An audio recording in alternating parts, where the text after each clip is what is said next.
सुस्वागतम सुस्वागतम सुस्वागतम.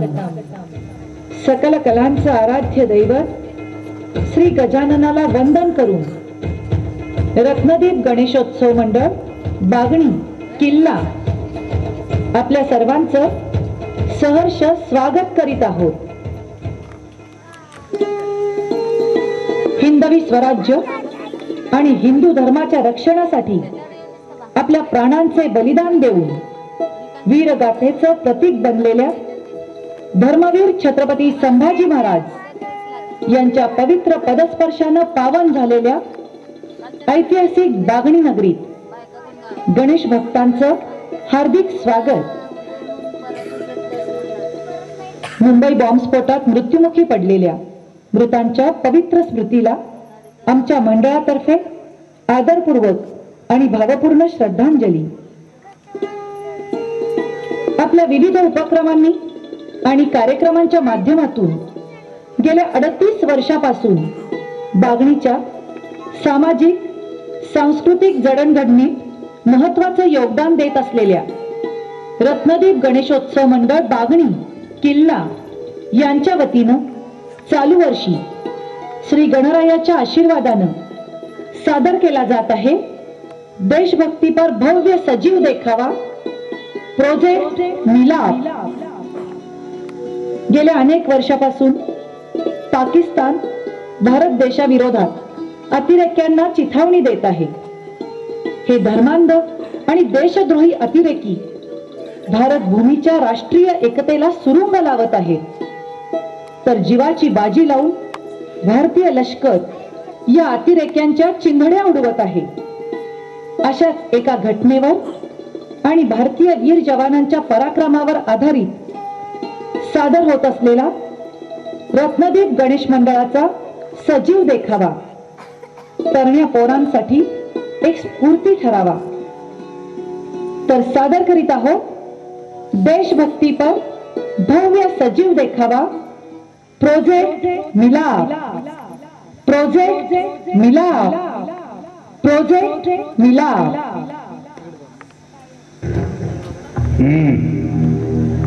पाकिस्तान इस बात को कभी नहीं मानेगा और मान भी लिया तो हम उसे तोड़ देंगे.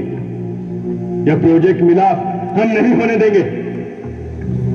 आजम में कुर्बानी तो देनी ही पड़ती है और हमारी लड़ाई तो आज भी अपने देश के लिए है और 10 साल पहले भी थी.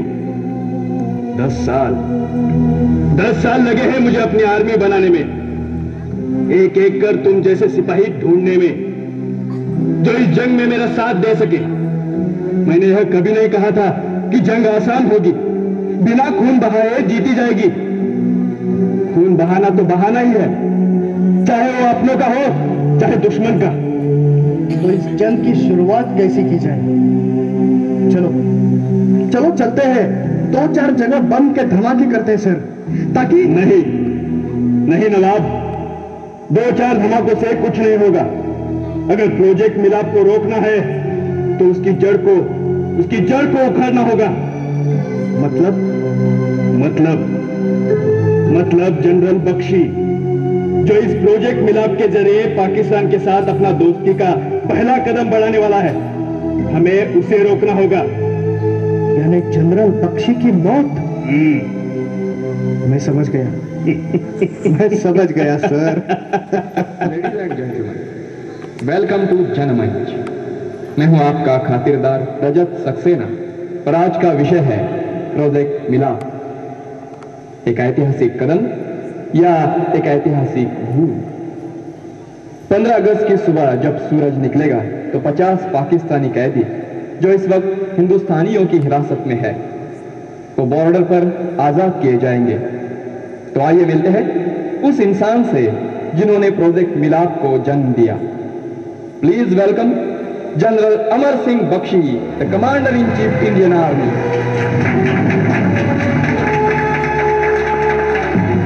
आइए जनरल साहब, सबसे पहले तो जनमंच की ओर से जनरल साहब आपको बहुत बहुत मुबारकबाद, क्योंकि आज सवेरे प्रोजेक्ट मिलाप को पार्लियामेंट की मंजूरी मिल गई है. जनरल बख्शी, क्या वाकई आपको ऐसा लगता है कि प्रोजेक्ट मिलाप के जरिए हिंदुस्तान और पाकिस्तान में दोस्ती होगी? जी हाँ, लेकिन it's not that much simple. 55 साल की दुश्मनी का फासला है। 50 कैदियों को रिहा करके यह मामला हल नहीं होगा। तो फिर ये प्रोजेक्ट मिलाप क्यों है? क्योंकि फासला चाहे कितना भी लंबा हो, शुरुआत तो किसी एक कदम से ही होती है। जी हाँ, जी हाँ। तो आपका कहना यह है कि उन कैदियों में से कोई भी आतंकवादी या आईएसआई का जासूस नहीं है? देखिए, अगर हमें जरा भी शक होता कि इसमें हिंदुस्तान के लिए खतरा है तो यह कदम कभी नहीं उठाते हम। इन कैदियों में ज्यादातर सरहद पार के गरीब गांव वाले हैं जो शायद जानते भी नहीं थे कि वह सरहद पार कर चुके हैं। सच कहे तो हमारा बॉर्डर पूरी तरह सील है ही नहीं। उनमें से किसी एक के पास भी हथियार नहीं था और वह बरसों से हमारी जेलों में कैद है। कुछ लोग तो 1971 से। हमारे ख्याल में अब उन्हें घर भेजने का वक्त आ गया है। लेकिन जनरल साहब, सब लोग आपकी बातों से सहमत नहीं है। कुछ लोग आपको रोकना भी चाहते हैं। देखिए, हमारा देश गणतंत्र को मानता है, इसलिए हर एक को अपनी बात कहने का हक है, अधिकार है। लेकिन कुछ लोग सिर्फ बात नहीं करना चाहते। सर, मैं खान की बात कर रहा हूं। जी, ये जनता आज जानना चाहेगी कि ये खान है कौन, और क्या सच है कि जनरल साहब उसने प्रोजेक्ट मिलाप को रोकने की कसम खाई है? देखिए, सबसे पहले तो मैं ये कहना चाहता हूं कि खान एक नकाब है, सिर्फ नकाब। और चेहरा वही छुपाते हैं जिन्हें अपनी असलियत से शर्म आती है।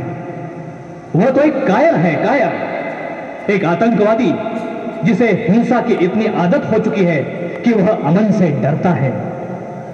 प्रोजेक्ट मिलाप जरूर सफल होगा। 15 अगस्त की सुबह हमारे बॉर्डर पर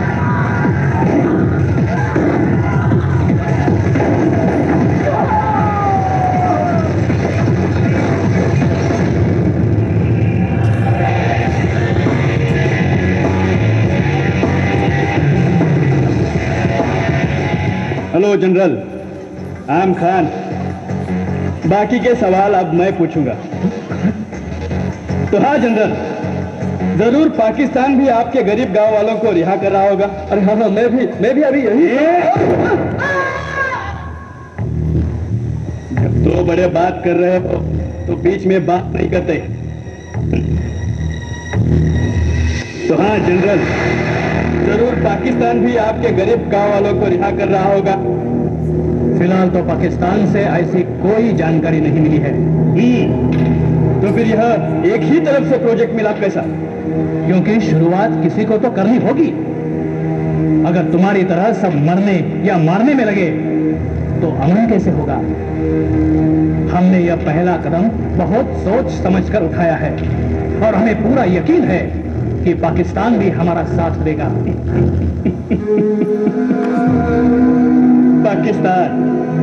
पाकिस्तान तुम पर हंसता है क्योंकि पाकिस्तान अमन नहीं चाहता।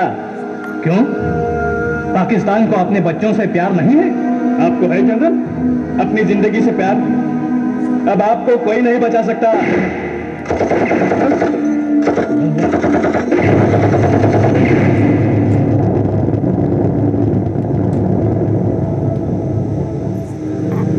बस ओज खान कौन है? हमारे कमांडर, एक आतंकवादी, एक सिपाही जो हम लोगों के लिए मरने के लिए तैयार है। मरने के लिए नहीं, सिर्फ मारने के लिए। तुम्हारा सवाल था कि पाकिस्तान भी हमारे 50 कैदियों को रिहा कर रहा है क्या? और तुम कह रहे थे कि पाकिस्तान हमारी बेवकूफी पे हंसेगा। लेकिन नहीं नवाब, पाकिस्तान भी अमन चाहता है। हाँ नवाब, वो भी हमारे 50 कैदियों को रिहा कर रहा है। अब तुम्हारे खान को क्या चाहिए? क्या मिलेगा तुम्हें यह सब करके? वो जो कुछ भी कर रहा है हमारे लोगों के लिए कर रहा है। नहीं नवाब, नहीं। खान तुम्हारे लोगों के लिए कुछ नहीं कर रहा है, कुछ नहीं। क्या तुम्हें पता है? तुम्हें पता है उसका एक बेटा था जो कश्मीर में मारा गया तुम जैसे आतंकवादियों के हाथों। लेकिन वो समझा कि उसकी मौत हिंदुस्तानी आर्मी की वजह से हुई और इसलिए वह मजहब के नाम पर सिर्फ बदला ले रहा है, बदला। क्या? नहीं नहीं, ये नहीं हो सकता। जनरल बख्शी, तुम झूठ बोल रहे हो। खान ने तो कहा था कि खान ने तुमसे झूठ कहा था नवाब। वह सिर्फ तुम लोगों को इस्तेमाल कर रहा है, बस। तुम तो कश्मीरी हो, इस देश का एक हिस्सा हो, तुम्हें तो हमारा साथ देना चाहिए। नवाब, आज बंदूक तुम्हारे हाथ में होगी और तुम्हें चुनना है। तुम इस देश के लिए लड़ रहे हो या खान के लिए, फैसला तुम्हारा होगा। हुजूर, खबर मिली है नवाब पकड़ा गया। हाँ? नवाब पकड़ा गया? लेकिन तुम लोग डरो मत, नवाब वापस जरूर आएगा। जब तक ये मेजर अपनी हिरासत में है तब तक अपने नवाब को कुछ नहीं हो सकता। फोन दो इधर, हम भी देखते हैं तुम्हारे देश को तेरी जान कितनी प्यारी है। बख्शी, आज तो तू बच गया, लेकिन तुम्हारे इस मेजर की जिंदगी मेरे हाथ में है। इसकी जिंदगी चाहते हो तो मेरे आदमी को छोड़ दो, और हाँ, प्रोजेक्ट मिलाप रोक दो। और एक बात, एक हेलीकॉप्टर हिल टेकड़ी पर भेज दो 1 घंटे के अंदर, नहीं तो इस देश को लेकर तुम सब डूबोगे। नहीं खान, नहीं। तुम्हारे इस मकसद को लेकर तुम डूबोगे, तुम जो सिर्फ नफरत करना जानते हैं, खून बहाना जानते हैं। इसे हिंसा की इतनी आदत हो गई है कि अमन के नाम से भी डर लगता है। लेकिन खान, अमन होगा, जरूर होगा, सुलह होगी और दोस्ती भी होगी। हाँ?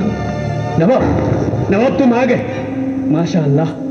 अल्लाह का लाख लाख शुक्र है। तुम ठीक तो हो ना? मैं ठीक हूँ सर।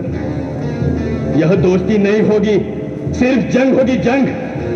और एक फैसला, हिंदुस्तान की बर्बादी, और तभी वो खून के दाग मिटेंगे। हाँ हाँ, मेरे बेटे के खून के।